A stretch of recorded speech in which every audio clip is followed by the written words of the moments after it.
7 मार्च रात 7:30 बजे जानिए क्यों हुआ लंबोदर अवतार का जन्म।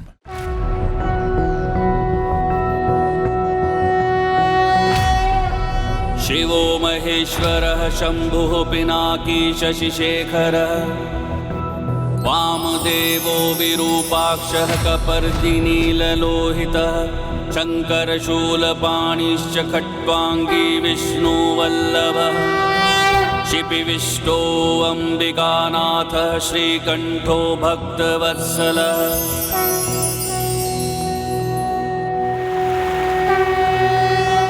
शिवो महेश्वरः शंभुः पिनाकी शशिशेखरः वामदेवो विरूपाक्षः कपर्दिनीललोहितः शङ्करशूलपाणिश्च खट्वाङ्गी विष्णुवल्लभः शिपिविष्टो अम्बिकानाथः श्रीकण्ठो भक्तवत्सलः।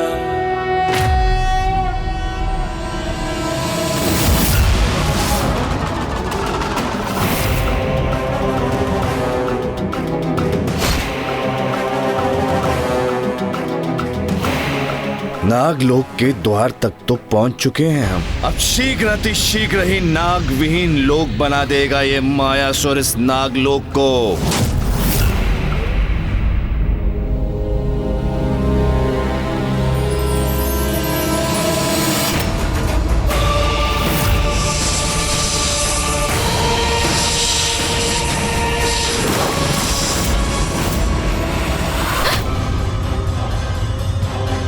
ये कैसे अशुभ दृश्य दिखाई दे रहे हैं मुझे।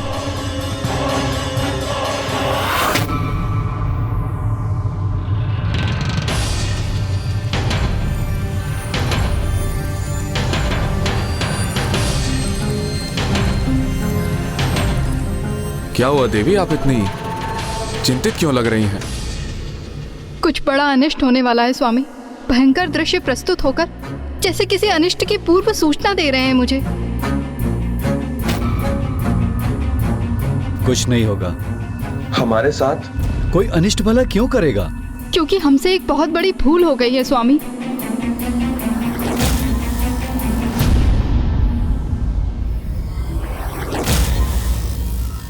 क्योंकि पूजा शीघ्र संपन्न होने की अधीरता में शिवरात्रि के पूजन से पूर्व हल्दी गणेश की पूजा नहीं की हमने। किंतु इस बात का स्मरण तो हो गया है आपको, तो अब हम इस स्थिति को सुधार भी तो सकते हैं। हम प्रथम पूज्य गणेश जी से क्षमा याचना कर लेंगे, फिर भला हमारे साथ कोई अनिष्ट क्यों होगा। क्योंकि एक ऐसी भूल है जो हमें पूर्व में नहीं करनी चाहिए थी। मैं इस अंड को सूखे घास तिनकों के मध्य रख देती हूँ, जिससे कि ये शीघ्र परिपक्व हो जाए।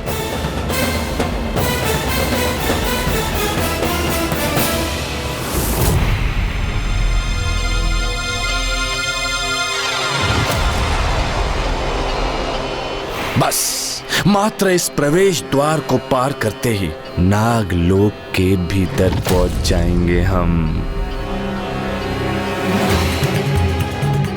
नागलोक के नागवासियों, मायासुर आया है अपनी माया के साथ।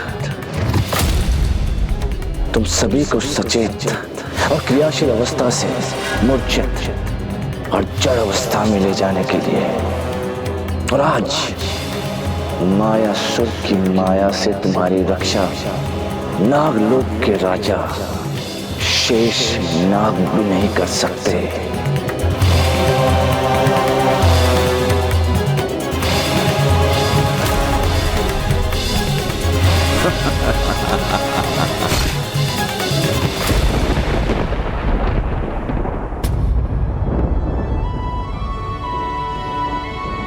शेष नाग की संतान है ये, और आप शेष नाग की पत्नी। इसलिए आपको अपनी सुरक्षा की तनिक भी चिंता नहीं करनी चाहिए, क्योंकि मेरे रहते न तो आप पर कोई संकट छा सकता है और न हमारी संतान पर। इसलिए इस प्रकार अकारण स्वयं को विचलित मत होने दीजिए देवी नागलक्ष्मी।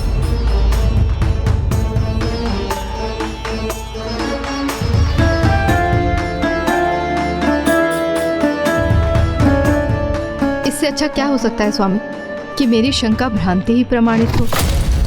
किंतु मुझे वचन दीजिए स्वामी कि यदि कोई संकट प्रस्तुत हुआ भी तो आप मुझसे पूर्व हमारी संतान की रक्षा करेंगे,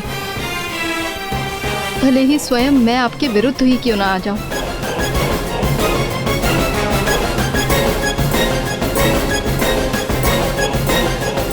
मैं वचन देता हूं कि यदि ऐसा कुछ हुआ तो सर्वप्रथम मैं अपनी संतान की रक्षा का उपाय करूंगा।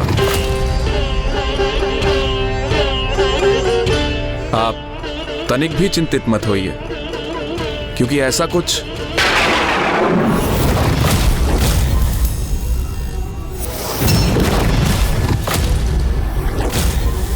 ये क्या, यहाँ किसी के अनुचित आगमन का आभास क्यों हुआ मुझे?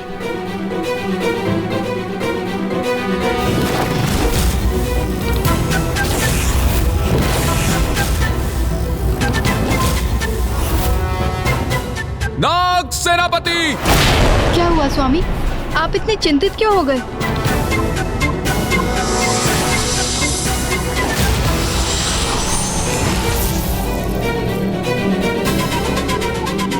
प्रणाम महाराज। एक असुर अनिमंत्रित ही नागलोक में प्रवेश कर रहा है, इसलिए जाइए और उस बिन बुलाए अतिथि को रोकने का प्रयास कीजिए। जो आज्ञा महाराज।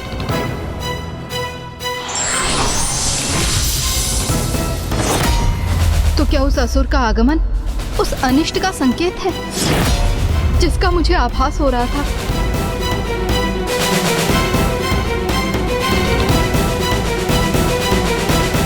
आप तनिक भी चिंता ना करें देवी, क्योंकि हमारे नाग सैनिक इन असुरों को संभालने में सक्षम हैं।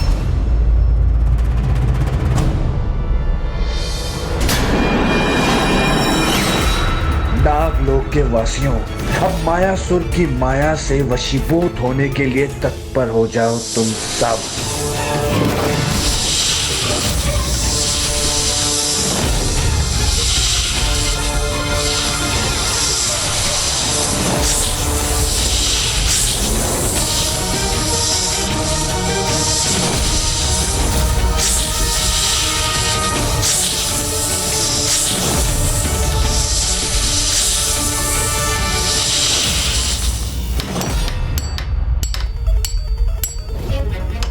मायासुर तो अपने निवास को संसार की दृष्टि से छिपाकर रखता है, तो फिर जहाँ किसी की दृष्टि पहुँच ही नहीं सकती, तो वहाँ ये मायासुर अपनी इतनी विशाल प्रतिमा का निर्माण क्यों करवा रहे हैं भला? भैया, हमें शीघ्र अतिशीघ्र दुर्गमासुर और मायासुर दोनों को ही ढूंढना होगा। अनेकों जाल बिछाए हैं मैंने यहाँ पहुँचने के मार्ग में, क्योंकि मायासुर का नागों को लाकर यहाँ बिछाना अत्यंत आवश्यक है। अनुष्ठान करते समय मुझे अपने गुप्त स्थान और स्वयं को सुरक्षित रखना होगा, क्योंकि जिससे कोई भी यहाँ आकर मेरे अनुष्ठान में कोई भी बाधा उत्पन्न ना कर सके, और मैं 94 कोटि बार अनुष्ठान पूर्ण कर समस्त संसार पर विजय प्राप्त करने का सामर्थ्य प्राप्त कर सके।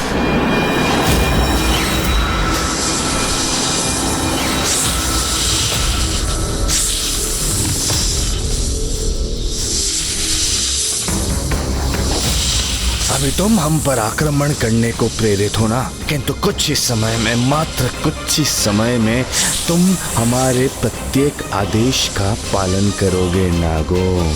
मायासुर तो अब पहुंचा है यहाँ, उसकी माया का प्रभाव तो अब आरंभ होगा।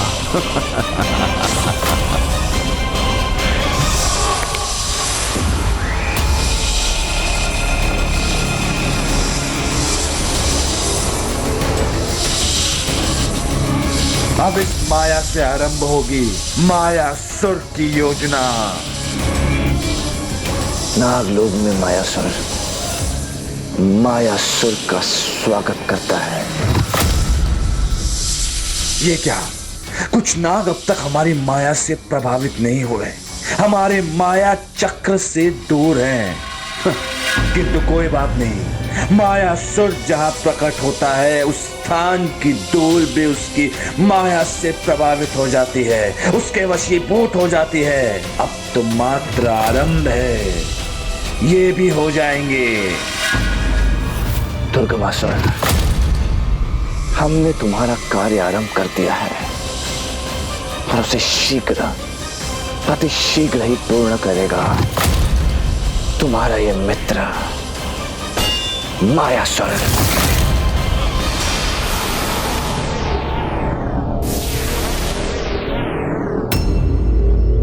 मुझे तो यहाँ दूर दूर तक दुर्गमासुर का कोई चिन्ह दिखाई नहीं दे रहा है मूषक जी।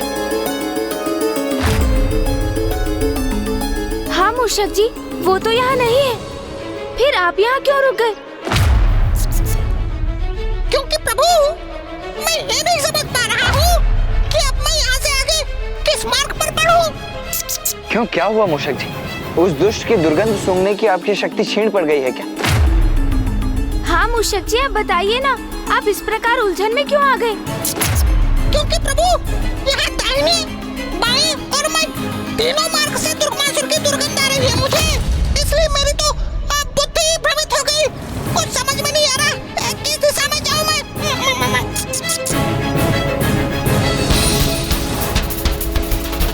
प्रतीत होता है वो दुष्ट दुर्गमासुर हमें उलझाने के लिए अपनी चाल चल गया।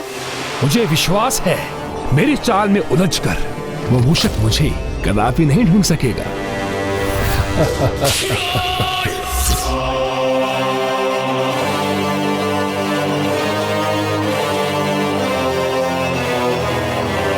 अदृश्य रहने वाले असुरों, लुकाक्ष, गुप्ताक्ष, स्वयं को प्रकट करो मेरे समक्ष। प्रणाम महाराज। असुरराज, आपने हमारा स्मरण किया।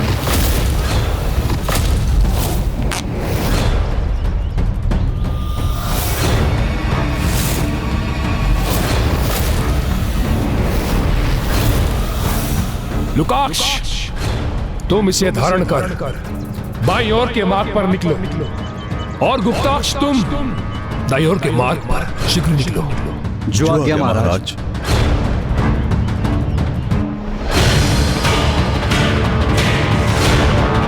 अब मूषक तो क्या, वो देवता भी मुझे ढूंढ नहीं सकेगी।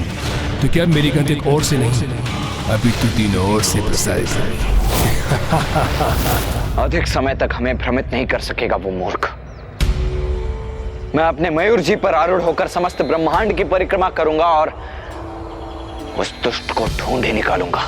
नहीं भैया, इतना समय नहीं है हमारे पास। तो अब क्या करना चाहिए गणेश? भैया, जब हमारे सभी द्वार बंद हो जाते हैं तब तो एक ही द्वार शेष रहता है ना, माँ का द्वार।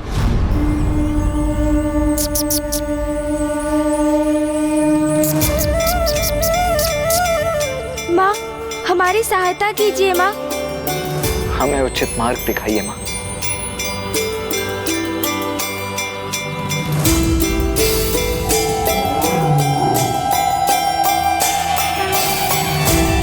पुत्रों, तुम दोनों मेरे निकट चले आओ।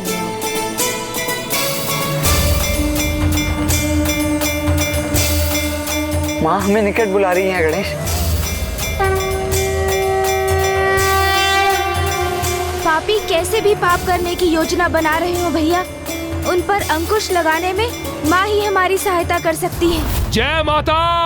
आपके सुझाए गए 94 कोटि अनुष्ठान को मैं आरंभ कर रहा हूँ कि इस विश्वास पर कि आज आप मुझे कदापि निराश नहीं करेंगी।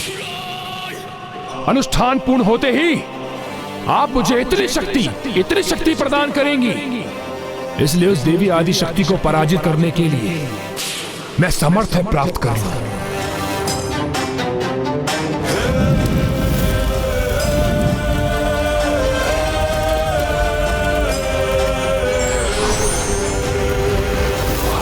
जय जय माता, जय जय तामसिक माता।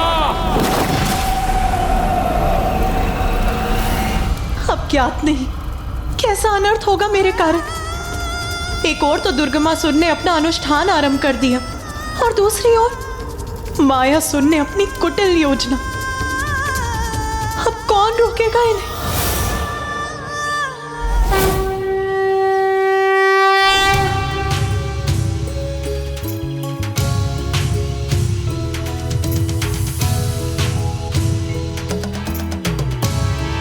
माँ, तामसिक देवी कैसी अपार पीड़ा में, उसका आभास है मुझे। इसीलिए हमारे पास अधिक समय नहीं है पुत्रों। दुर्गमासुर अपना अनुष्ठान आरंभ कर चुका है। वो जैसे ही अपनी एक भुजा को काट कर उसकी आहुति देता है, उसे फिर से उसकी भुजा प्राप्त हो जाती है और वो पुनः उस भुजा की आहुति चढ़ा देता है पुत्र। और मायासुर नागलोक में नागों को अपने प्रभाव में लेने का प्रयास कर रहा है।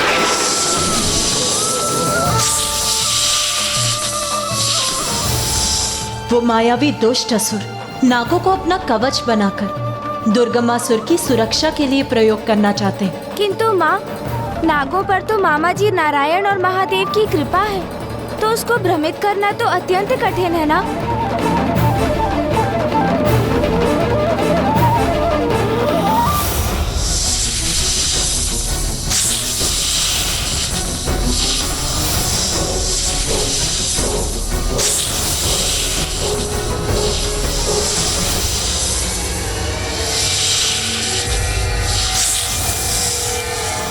ज्ञात था हमें कि इतनी शीघ्रता से हमारे वश में नहीं आओगे तुम, किंतु हम भी पूर्ण तैयारी के साथ आए हैं। एक बार तुम्हारे मन में अपने लिए स्थान तो बना लें, तब हमारी माया तुम्हारी बुद्धि को अपने प्रभाव में ले लेगी।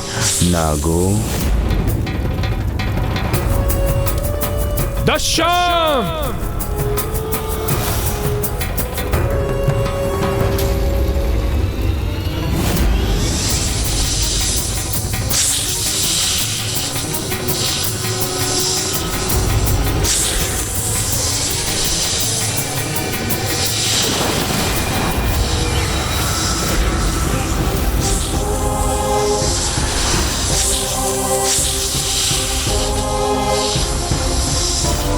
कैसा अनुचित व्यवहार है ये? हम पूछ रहे हैं कि कैसा अनुचित व्यवहार है ये? अरे हम आपके परम मित्र हैं, परम हितैषी है, शुभ चिंतक है मायासुर। हमें भली बात ही ज्ञात था कि हम यहाँ आपके लोक में आएंगे तो हमारे प्राणों को संकट होगा, किंतु हमने उसकी चिंता न कर मात्र आपके भलाई के बारे में विचार किया। और आप है, क्या आप है कि शत्रु भाव से हमारा स्वागत कर रहे हैं? हमें ही क्षति पहुंचाना चाहते हैं। हम पूछते हैं क्यों? विचित्र, अत्यंत विचित्र व्यवहार है आप समस्त नागों का। अरे जिसे अपना शत्रु समझना चाहिए उसे अपना मित्र समझते हैं, और जिसे मित्र समझना चाहिए उसे शत्रु। हम उन छलिए देवताओं की बात करते हैं जो सदैव आपके साथ छल करते आए हैं। स्मरण है समुद्र मंथन के समय जब देवता समस्त अमृत लेकर चले गए और आपके हिस्से आया मात्र हलाल विष।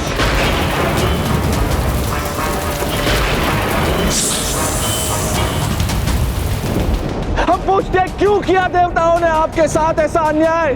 क्यों? आपको प्रसन्न करने के लिए, मात्र आपको प्रसन्न करने के लिए एक त्रिदेव अर्थात महादेव ने आपको अपनी कंठ की माला बना लिया, और दूसरा विष्णु, उसने अपनी शैया। आप समस्त भोले भाले नाग भ्रमित हो गए। आपको लगा कि देवता आपका आदर सत्कार कर रहे हैं, किंतु ये आपका भ्रम था, मात्र आपका भ्रम। वारे देवता, अन्याय भी किया और इन नागों को उनका आवाज भी होने नहीं दिया।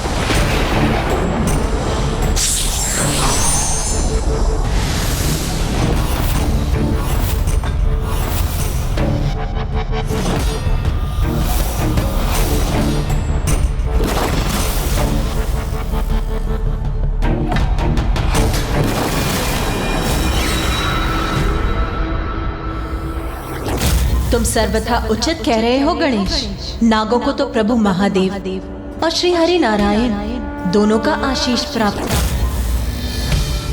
किंतु उनके मन में एक ऐसा घाव भी जिसको समय भी नहीं भर सकता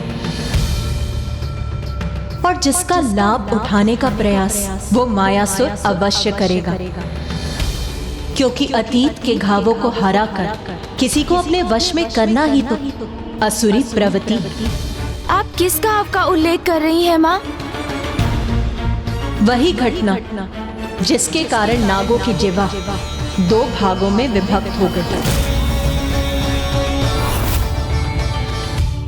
स्मरण है आप सभी को कि किस छलावे के कारण आपकी जिया इस प्रकार 2 भाग में विभक्त हुई थी। या उस घटना को भी भूल चुके हैं आप सभी? या उस घटना को भी भूल चुके हैं आप सभी? हम बताते हैं आप सब निर्दोष नागों के साथ क्या हुआ था, और हम निश्चित रूप से कह सकते हैं उस सत्य के बारे में ज्ञात होते ही आपको उस महाछल के बारे में ज्ञात हो जाएगा जो देवताओं ने आप सबके साथ किए थे। अब समय आ गया है उसका प्रति उत्तर देने का, वो अधिकार मिलने का जो हम। देवी विंता शांत, सरल और भोली थी, और वो कम में ही संतुष्ट थी। सरल हृदय की थी आपकी माता देवी कद्रू, और देवी विनता अत्यंत ही चतुर और कपटी। और ऋषि कच्छप ने दोनों की इच्छा पूर्ण की, और आपकी माता कद्रू की इच्छा अनुसार उन्हें सहस्त्र अंड प्राप्त हुए, और देवी विनता के अनुसार उन्हें 2 अंड प्राप्त हुए।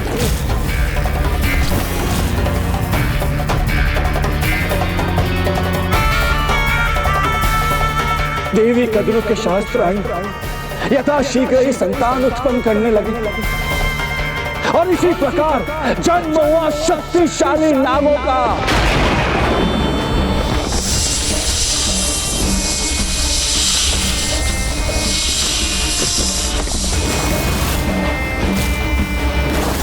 वो एक नाग अत्यंत उग्र था और शक्तियों से परिपूर्ण भी था।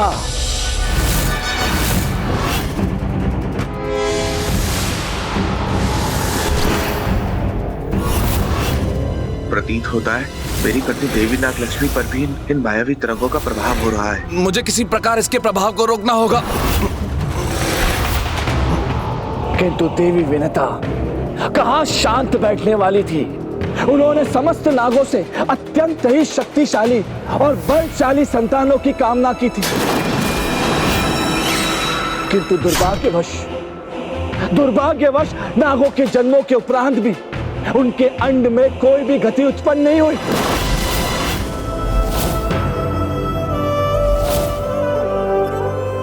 देवी विंता ने तेजस्वी पुत्रों की प्राप्ति की इच्छा व्यक्त, और जिस प्रकार तेज उत्पन्न करने हेतु चेष्टा, चिंतन और धैर्य पूर्वक प्रतीक्षा करनी होती है, उसी प्रकार तेजस्वी संतान के लिए भी धैर्य धारण करना होता है।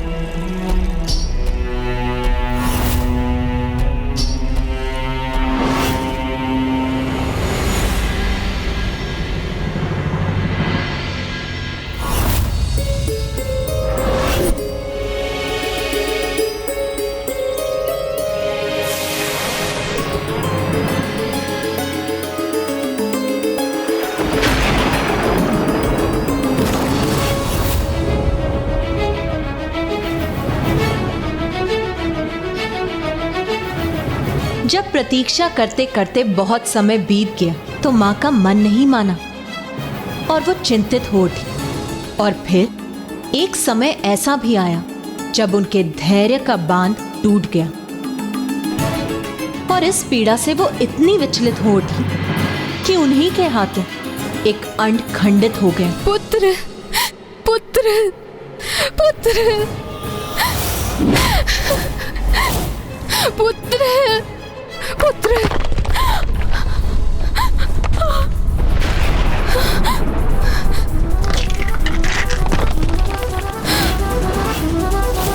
और फिर उस खंडित अंड से एक अर्ध विकसित अरुण उत्पन्न हुआ।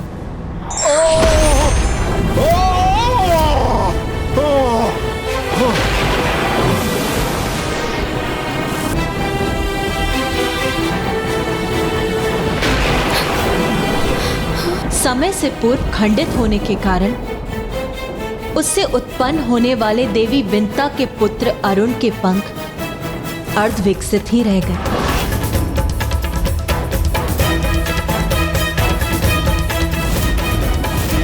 आपने अपने ही पुत्र के साथ ऐसा क्यों किया माँ?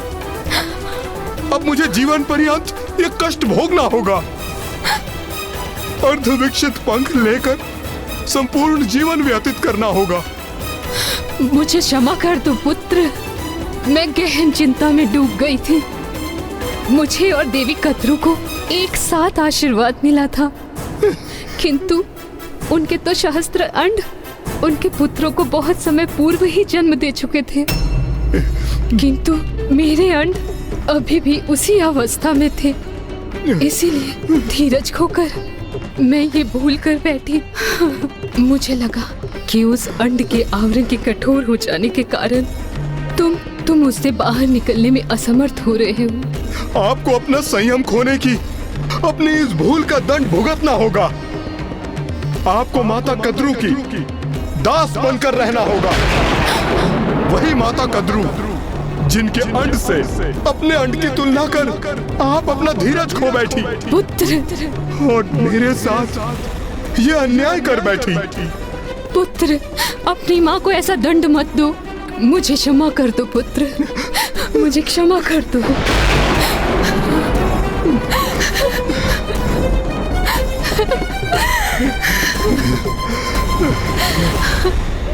जो शाप मैं दे चुका हूं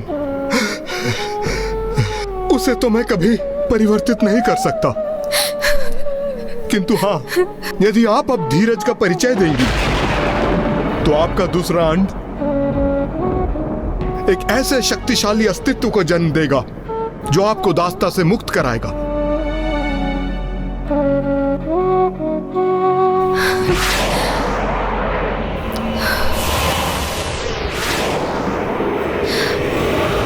देवी विंता से जो भूल हुई वो एक सरल हृदय माता की भूल थी, किंतु फिर भी उन्हें अपनी संतान से श्रापग्रस्त होने का दुर्भाग्य सहना पड़ा।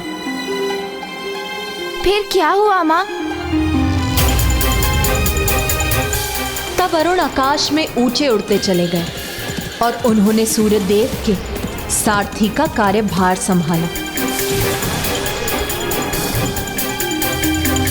अपने स्वयं के ही पुत्र ने जिसे दंडित किया। हम आपसे कह रहे हैं, तनिक विचार कीजिए, वो स्त्री, वो देवी विनता कितनी कठोर और कितनी कपटी हो सकती है। जिसके हृदय में कुटिलता निवास करती है, सद्विचार उसे छू तक नहीं सकते, और सदैव देवी कद्रू को नीचा दिखाने का प्रयास करती, उनसे ईर्ष्या करती है। ऐसी थी देवी विनता।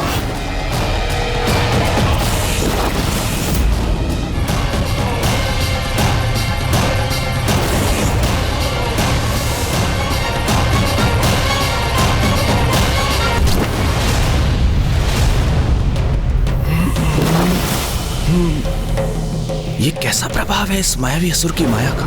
मैं भी उससे प्रभावित होता जा रहा हूँ। उससे अपनी रक्षा कैसे करूं मैं?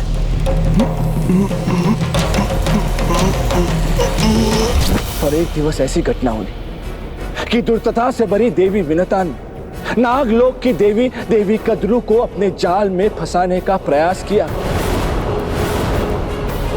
किंतु वो कहते हैं ना, जो कपटी होता है वो अपने चाल की जाल में स्वयं फंस जाता है। और दुर्भाग्यवश देवी विनता के साथ भी उस दिवस यही हुआ। वे स्वयं अपने चाल के जाल में उलझ गईं।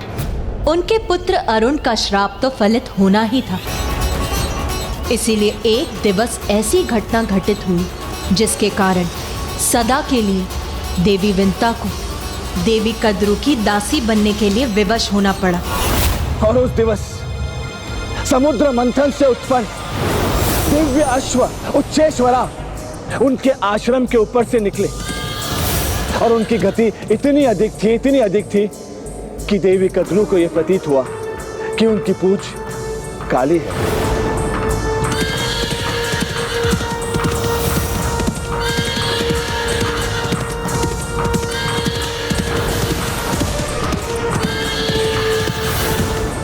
किंतु देवी विनता सदैव नाग माता देवी कद्रू का अपमान करने के लिए तत्पर रहती थी। और जब उन्हें ज्ञात हुआ कि नाग माता को इस बात पर विश्वास है कि दिव्य अश्व की पूंछ काली है, तो इसमें भी उन्होंने अपने कपट का परिचय दिया और उन्होंने देवी कद्रू की सरलता का लाभ उठाकर उनसे इस अवस्था पर निश्चित कर दांव लगा दिया। देवी कद्रू का दुराग्रह था कि उच्चे शवा की पूंछ काली थी, किंतु देवी विंता ने बड़ी सरलता और विनम्रता से ये सत्य उन्हें बताने का प्रयास किया कि उनका कथन अनुचित है, किंतु दंभ और अहंकार से प्रभावित देवी कद्रू को स्वयं पर अत्यधिक विश्वास था। तो उन्होंने देवी विंता को चुनौती दे दी और इसी को लेकर उनसे दांव भी लगा लिया। उचित है फिर, जब वो दिव्य अश्व उच्चेश्वा कल इस मार्ग से लौटेंगे तो हमें अपनी बात का परिणाम प्राप्त हो जाएगा। यदि मेरा कथन असत्य निकला तो मैं आपकी दासी बन के रहूंगी देवी विंता, किंतु यदि आपका विश्वास असत्य प्रमाणित हुआ तो आपको मेरे साथ साथ मेरे समस्त पुत्रों की दासी बनना होगा।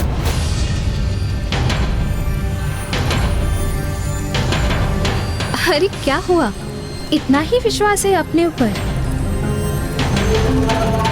उचित है फिर, आप मुझे इतना बाध्य कर रही हैं तो मैं ये अवस्था स्वीकार करती हूँ।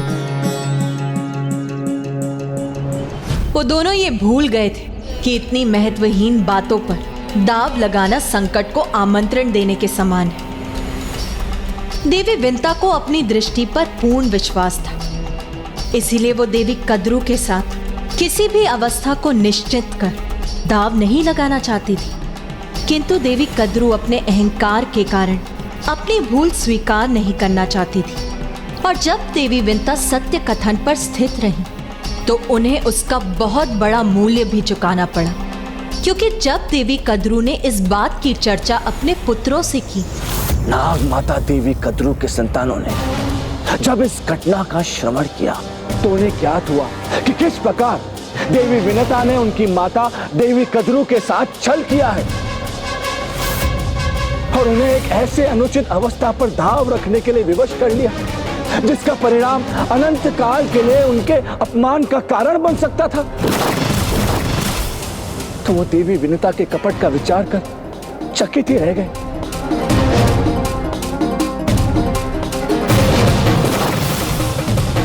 किंतु आप सभी के पूर्वज देवी कद्रू के योग पुत्र नाग मातृ भक्त थे। उनके माता के साथ कोई कपट करे यह उन्हें असहनीय था। वो ये कभी नहीं देख सकते थे कि उनकी माता देवी विनता की दासी बनने पर विवश हो जाए। इसीलिए अपने माता के प्रति निष्ठावान पुत्रों ने उनकी रक्षा करने का प्रण लिया और एक योजना निर्माण की।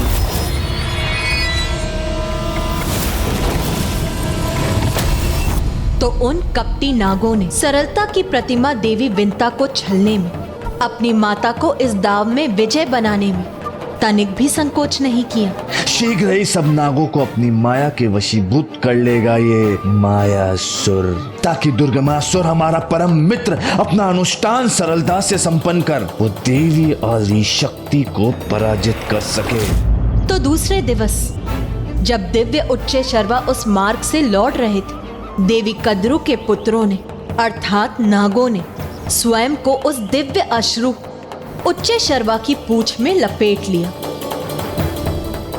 जिससे कि जो भी उनकी पूंछ को देखे वो काली ही प्रतीत हो।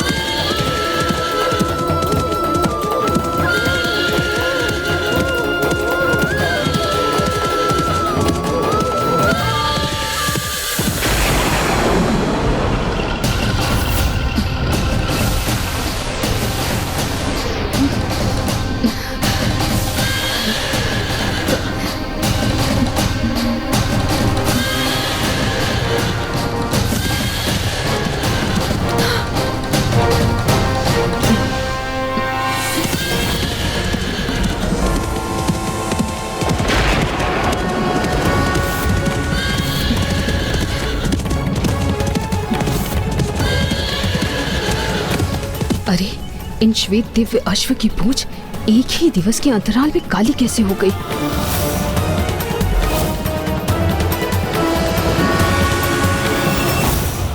ये रहस्य मुझे ज्ञात अवश्य है। मेरे पुत्रों ने ही इसे संभव किया है, किंतु ये गुप्त रहस्य मैं तुम पर कभी उजागर नहीं होने दूंगी।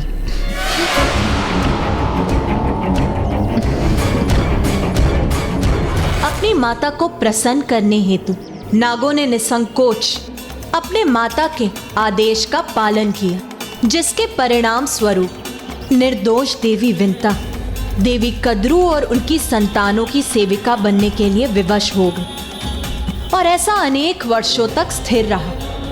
जब देवी विंता के दूसरे अंड के खंडित होने पर अति बलवान गरुण देव का जन्म हुआ।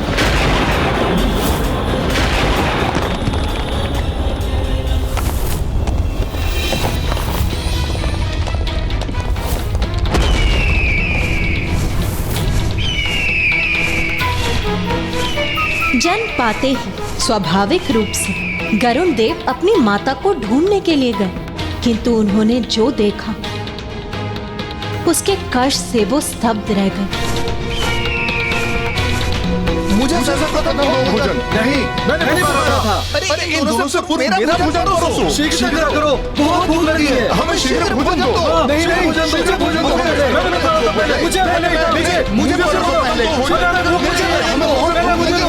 मुझे भूख लगी है। माँ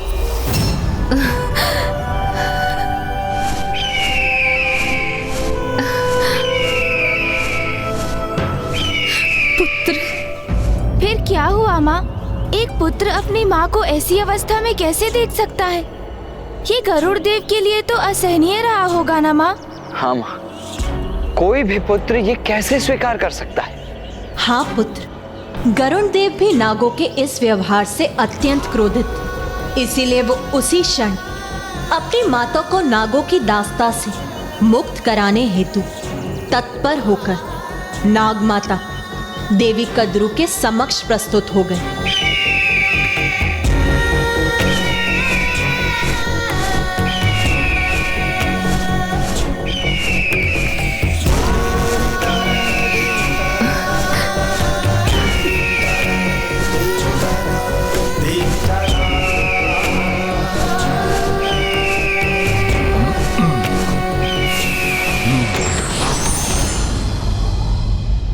प्रणाम नाग माता, मैं विंता पुत्र गरुड़ हूँ।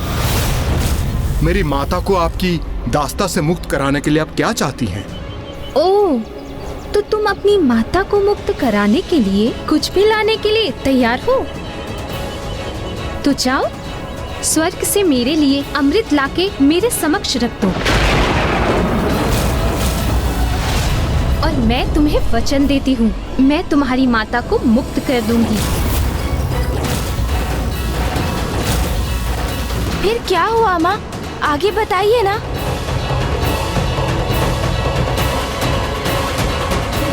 नाग माता का संतोष तो स्वाभाविक था, क्योंकि अमृत मंथन के समय आप नागों के साथ घोर अन्याय जो हुआ था, और इसी कारण उन्होंने अमृत प्रस्तुत करने के लिए कहा। ज्ञात है क्यों? आप नागों की भलाई के लिए। हे प्रभु, मेरी सहायता कीजिए, मुझे इस दुष्ट के प्रभाव से मुक्त रखिए। ओम गण गणपतये नमः। प्रत्यक्षं तत्त्वमसि त्वमेव केवलं कर्तासि त्वमेव केवलं कर्तासि त्वमेव केवलं हर्तासि त्वमेव सर्वं फलम्। तो माँ, क्या गरुड़ देव स्वर्ग से अमृत लाने गए वहाँ? अपनी माता को मुक्त कराने का दृढ़ निश्चय ले चुके थे, तो वो वहां से सीधे स्वर्ग गए अमृत प्राप्त करने।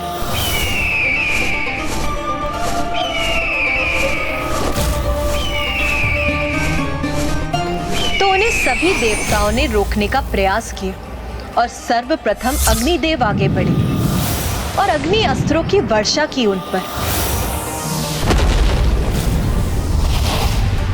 फिर वरुण देव ने जलास्त्रों का प्रयोग किया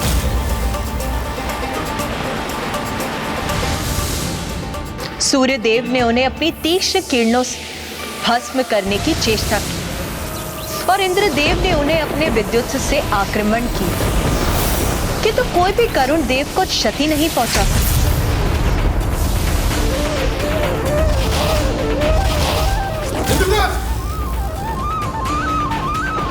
देवगण, मैं यहाँ आपसे युद्ध करने नहीं आया, मैं तो अमृत प्राप्त करने आया हूँ, और स्वयं अपने लिए नहीं, अपितु अपनी माता को दास्ता से मुक्त कराने के लिए। इसलिए मेरे मार्ग में बाधा मत बनिए, क्योंकि जो भी माँ की सेवा में बाधा उत्पन्न करेगा उसे उसका भयंकर परिणाम का सामना करना होगा। तो क्या इसके परिणाम स्वरूप महान योद्धा गरुड़ देव और शक्तिशाली देवताओं के मध्य युद्ध भी हुआ? पुत्र, ये तो एक अतीत की बीती हुई कथा है, किंतु मुझे चिंता इस बात की है कि दुष्ट दुर्गमासुर और मायासुर के कारण अब एक विकराल संकट उत्पन्न होने की